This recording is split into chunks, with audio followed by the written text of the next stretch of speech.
C'est quoi la meilleure façon de rapprocher quelqu'un de la Torah?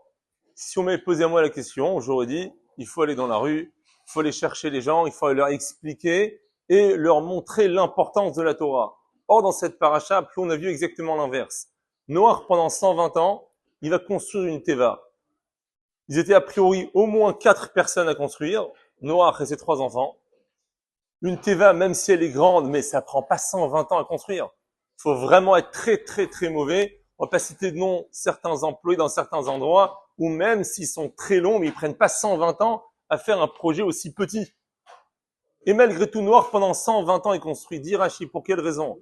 Parce qu'Akadosh Baruch Hu va dire à Noach, tu vas faire quelque chose de bizarre, et les gens vont venir te voir. Ils vont te poser des questions. Et lorsqu'ils poseront des questions, tu vas leur répondre et tu vas leur expliquer le quoi, le pourquoi, il y aura un maboule et ainsi de suite. 10 ans passent, 20 ans passent, 50 ans sont passés. On a bien vu que les gens n'ont pas fait de tchouva. Noach ne peut pas changer de méthode. 120 ans, il va construire. Et le pire, c'est qu'au bout des 120 ans, combien de personnes ont fait de tchouva grâce à cela? Zéro. Zéro. Ça n'a pas marché, il y a eu un maboule en fin de compte.